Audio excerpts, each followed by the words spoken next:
everyone. Ever wondered why do we have menstrual cramps? Or why do men have nipples? But if you have, don't worry, you have come to the right place. Welcome to Science with Saathi, where we talk about a myriad of topics like periods, PMS, PCOS, and we answer a lot of FAQs about things like menstruation, sex, and puberty. But most importantly, we do it with a little bit of science and a whole lot of fun. So hop on together with us.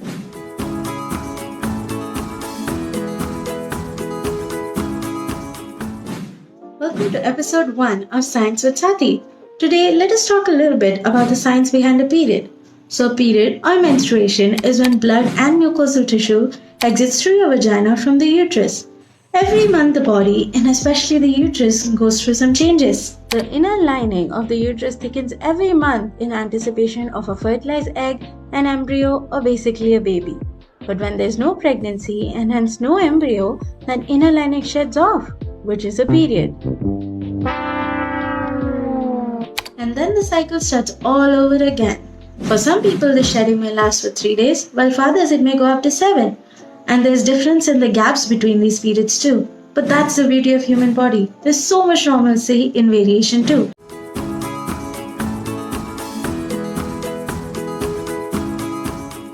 Welcome to episode 2 of Science with Saathi. Today let us talk about puberty. So puberty is essentially all the physical and hormonal changes in a body when we transform from a child to a grown-up. It makes the body capable of sex and reproduction. So when we step into our teenage years, our body releases a hormone called GnRH, which causes a cascade of release of hormones like estrogen and testosterone, which causes all these changes in our bodies. For everyone, there might be changes in voice, in height, in body shape. Our reproductive parts start maturing and looking differently. There's hair in the pubic areas and the armpits as well. All these hormone releases may cause things like bad BO, body acne, and even body image issues. But hopefully you embrace this change beautifully because change is the constant after all.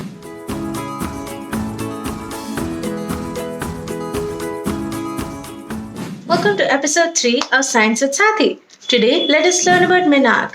So, Menarche is a scientific term coming from the Greek language, which means the first month or your first period. So, globally, Menarche is said to happen between the ages of 9 to 14, though later and earlier variations may be seen as well. But just because you have your first period, that doesn't mean that there's fertility or ovulation.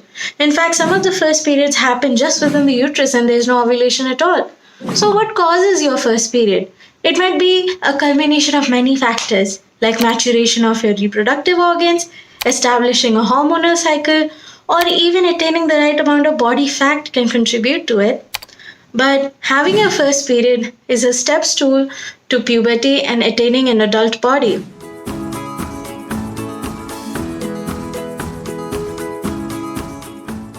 Hello. Welcome to Science with Saathi episode 4. Since it was World Menopause Day on October 18, let us talk about menopause. So menopause is when your periods permanently stop and it happens from the ages of 45 to 55, though this may greatly vary. Menopause usually happens because of the stop of hormonal changes in estrogen and progesterone, which in turn causes the stop of ovulation and uterine cycles, thus signaling an end to fertility.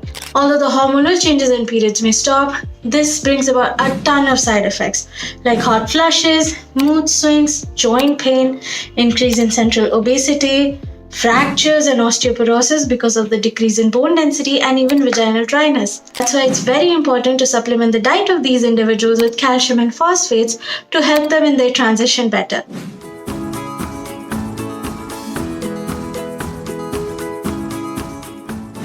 Welcome to Science with Saathi episode 5. Now we know what a period is and we know what brings it on. But what exactly happens during a period?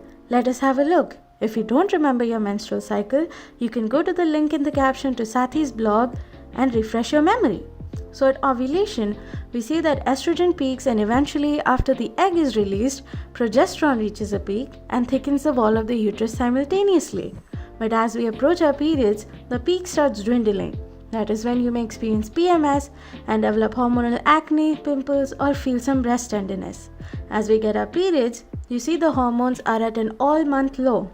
And so, the uterus sheds its lining and the red showers begin. and simultaneously you may experience an overall low energy situation because of the dip in the hormones. And these dips and peaks cause the physical changes and mood swings that you observe.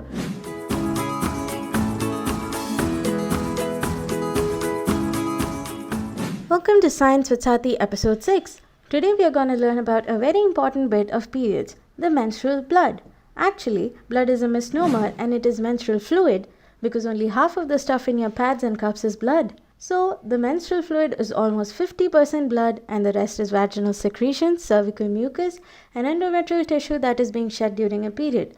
This menstrual fluid also contains a plethora of constituents like iron, phosphate, sodium and chloride along with some glycoproteins.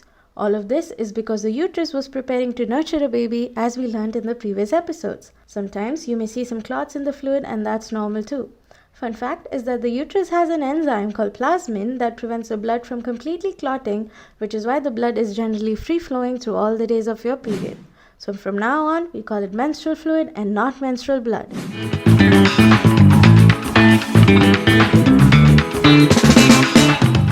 Welcome to Science with Saathi episode 7. Today let us address one of the biggest devils of the period line, menstrual cramps. So why do they happen? We know that during the period, the inner lining of the uterus sheds out. It doesn't pop out that easily, unfortunately. So the muscles and blood vessels around the uterus constrict, which causes pains and cramps that we experience.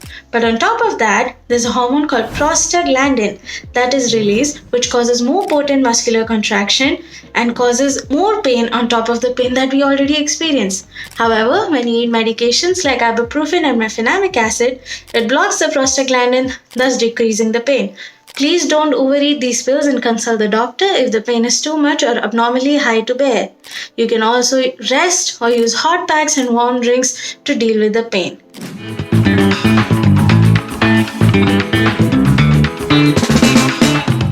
Welcome to Science with Saathi episode 8. Today, let us address the giant elephant in the room, mood swings. Now, first of all, mood swings can just be mood swings, or they can be PMS or a worse form of PMS called PMDD, which is premenstrual dysphoric disorder. If any mood changes affect your ability to live and enjoy life, it is always a great idea to visit a doctor. Now, the reasons for these mood shifts could be many. Let us look at the 3 most understood reasons. Number 1, serotonin, which is the happy hormone, may fluctuate, causing mood swings. Number 2, mineral deficiencies like magnesium and calcium could be culprits. Number 3, the changes in the levels of estrogen and progesterone may exacerbate mood swings. But no matter what the reason, mood swings can be a handful during periods, so try to stay calm, practice mindfulness, meditation, or whatever makes you feel good during those days of the month. What other questions do you have? Comment below. Till then, stay informed and stay curious.